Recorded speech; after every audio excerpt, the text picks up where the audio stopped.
We are starting off with the Forgive card, and then we have the Empress card right after that, followed by the Moon. Okay, so this is loving, mother, nurturing type energy. You could be a Libra, a Taurus, or a Pisces, because we have the Empress and we have the Moon card. You could also be a Sagittarius because we have the Temperance card. However, with this Forgive card, it's not about forgiving someone else. It's about forgiving yourself. So what I'm getting here is a lot of you are feeling mommy guilt. I would say this could be parental guilt. So it could be mommy or daddy guilt. However, we have an Emperor card in the deck. The Emperor is for father figures. The Empress is for mother figures. So this is majority going to be people that are feeling mommy guilt, okay? However, you could be a masculine that is feeling guilty or feeling the need to overcompensate because maybe the mother of your child is not doing her part. So you're feeling like you may not be able to fulfill that role, or it's hard for you to fulfill the role of a nurturing mother because you're not a mother, you're a father. So this could be those mothers out there that are feeling mommy guilt, or fathers that are feeling guilty because the mother of the child is not doing what they need to do. As far as the women feeling mommy guilt, you may also be feeling the need to overcompensate because the father of your child is not helping. They're not doing what they're supposed to do. So you may be feeling like it's partially your fault. You chose wrong. You should have chose better. You should have been able to see exactly how this person was going to behave. And I will say that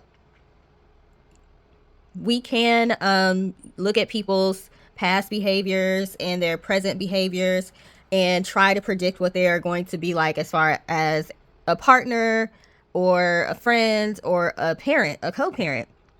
Sometimes it is blaring, obvious. This is not somebody you want to have a child with. Sometimes it's very, very clear.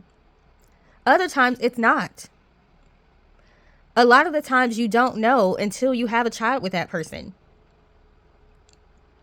And then you really find out if you have a child with a person and then you decide not to stay with them or you decide to leave. So there's a couple different things that can be going on.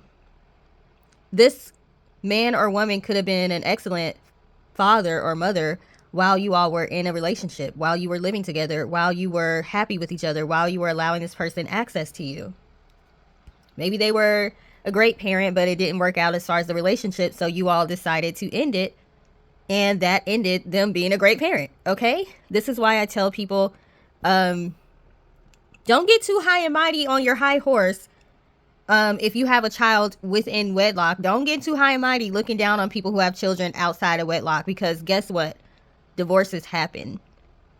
And I can personally attest to the fact that when a divorce happens, that co-parent, and it becomes a co-parenting situation, the other co-parent can act a fool. They can decide that they're not going to help you with the child or the children because they're not in a relationship with you anymore. Y'all don't live in the same house anymore. Out of sight, out of mind. They could be doing it to spite you. A lot of them look at it as, I don't want to pay child support, or I don't want to help this person with the child because somehow that's me helping my ex, which is crazy. Okay, you paying child support and you being there to support your child is you helping your child. It's you helping your child. It's not you helping your ex. Now, you can most certainly hurt your ex by not doing your part because it makes it harder for them. But you're not helping technically when you're doing your part as the other parent. You're doing what you're supposed to do. But the way they look at it is, I'm not making this person's life easier by helping them with the child. So don't be too hard on yourself if you did have a child out of wedlock, and do not let people make you feel like they're better than you because they had kids within wedlock. Because like I said, once divorces and separations happen, those same men and women you were married to will treat you just like somebody who you did not marry and you just had a kid with, okay?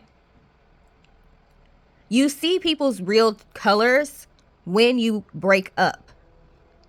You see people's true colors when you stop allowing them to have access to you. That's when you really see. So you can't always predict how someone is going to be as a parent.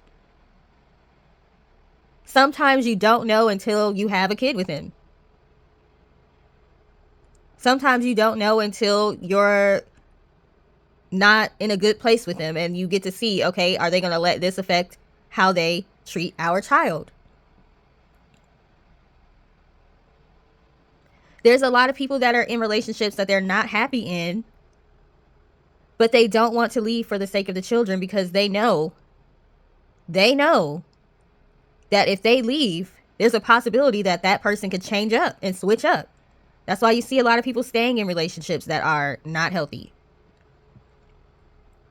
So a lot of the times you have to choose between, do I want to have a 2-parent household, regardless of if it's a healthy relationship?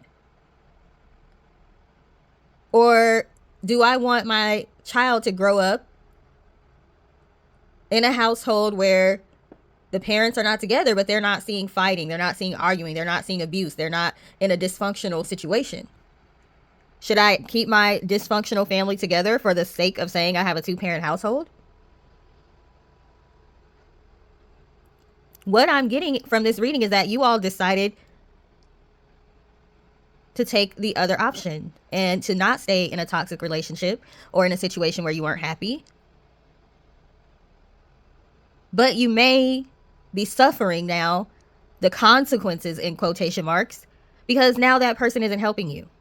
So you felt the need to overcompensate. And when you're not able to overcompensate, you start to feel guilty. That's why we have this forgive card. This forgive card is for you. Forgive yourself because you've done your best. You cannot be the other person. You may have had to make some decisions, some tough decisions that may have temporarily, and I say temporarily, caused uncomfortable circumstances for you and your child, or you and your children.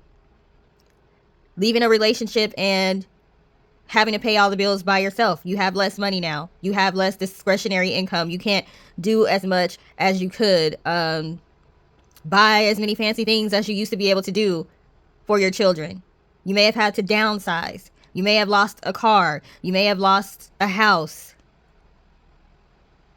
You may be struggling financially. You may be struggling emotionally. The emotional toll of being a single parent, having to carry all the anxiety that comes with being a parent, trying to make sure they're safe, trying to make sure they have everything they need. So with a 5 of Swords, you spend a lot of times fighting yourself and trying to fight against stereotypes. I'm just a baby mama. I'm just a baby daddy. I'm an ex-wife. I'm an ex-husband. It's awkward when people ask, where's the other parent? Okay. You went through a lot of suffering. You made some decisions that you may be now regretting, but you made decisions that were best for you and best for your child. Like I said, it caused you all to go through like temporary, uncomfortable situations. But you have a new start. We have the Fool. You have a new start. We have the Wheel of Fortune. For some of you, you were destined to have children with this person. So you can try to say, I should have chose better and this, that, and the other. And it was just a part of your destiny with this Wheel of Fortune. You were supposed to have that child with your genes and with that other person's genes at the time that you had the child. You may have felt like I was too young. Maybe it's not the most ideal situation, but it was a part of your destiny. Okay, with this Fool card next to the Wheel of Fortune and the Ace of Cups and Temperance, things are going to balance out for you. Things are going to get better for you. You have a new beginning and you have a new start, okay? Dang, I was trying to make this under 10 minutes so I can put it on TikTok. Well, we passed 10 minutes now. We got the 9 of Cups, the 10 of Wands, the Death card. Y'all could have Scorpio somewhere in your birth chart. This is talking about new beginnings, okay? Having less burdens on your shoulder. Help is on the way. Y'all are going to receive help. You're going to receive assistance, okay? Things are going to get easier. We have enjoy new beginnings. Yes, just confirming. We have be thankful, be gracious, have gratitude, appreciation. Make sure you're expressing gratitude and gratefulness every day. Regardless of the circumstances, be happy that you have what you have. Even if you're having to pay for everything by yourself, if God comes through, if your guides come through all the time, even if you're spending your last money, be grateful that you had the money to spend. If you broke, quote unquote, because you spent money paying your bills, then you're not really broke, okay? Broke is when you can't pay your bills. We have honor the deities around you, prayers, offering help. Again, make sure you're being thankful, prayerful, talking to your guides, your ancestors, telling them thank you throughout the day. I have a lot of deities that are working with me, and I didn't ask them to work with me. They just are working with me, and they'll make themselves known. Some of them know me from past lives, and a little bit of that Christianity stuff is still kind of lingering with me, where I'm like, ooh, should I be trying to work with them? What if they like, is this like, if I accept their help and I don't do exactly what they tell me to do, or am I gonna get punished? So I'm still working through that, honoring the deities around me. I do have certain deities that I have made altars for, but I need to be more consistent. So, they are being patient with me. But you may have had deities reaching out to you. I don't go and specifically ask for specific deities to help me. They come to me, which is very, very, I should be honored and gratitude that they come and seek me out. I don't have to even go, call upon them. So you all may be being called to honor the deities around you if you've been feeling pulled towards a specific deity. Okay, we have embrace your inner gypsy, freedom, fun, music, and we have answer the call. So if you decided to follow your spiritual journey, sometimes that does create uncomfortability. For me, I was called to quit the job that I had where I was making a whole lot of money. And now I do have a new job, but I'm making less money. So I'm like, did I make the right decision? Now my life is a little bit uncomfortable because I don't have as much money as I had before. And I'm taking care of my son by myself. Feeling a little bit guilty about it. However, I'm better emotionally, I'm happier emotionally, and I'm able to continue doing my spiritual work. My other job was stressing me so much that I abandoned my spiritual work that I was supposed to be doing. So even if it's something that's uncomfortable for you and your child or you and your children, if you are feeling a strong pull and you're intuitive and you can hear your guides when they're telling you to do something, do it. But you're going to have to forgive yourself and pay attention to those subconscious feelings of guilt, mommy guilt, daddy guilt, because you're trying to figure out how to navigate the world in a practical way and in a spiritual way and be a parent at the same time. And sometimes practicality and spirituality clash and you don't know which decision to make because your head is telling you to be logic and do choice A, and then your heart and your emotions and your spirit, your soul is telling you to do choice B, and it's like, that's going to be a little bit uncomfortable. I don't just have myself to worry about. I have my children to worry about. What I do affects them. So yeah, a lot of you are just feeling parental guilt right now. It's nobody's fault but the other parent that they're not around. I know people say choose better, and some of y'all may have had very clear signs that this was not a good person to have a child with. But at the end of the day, it's still their fault and it's still their choice not to be a good parent. It's not your choice and it's not your fault. All right, so that's all I have. Thank you for taking the time to watch. Please like, share, and subscribe, and have a great day. Toodles.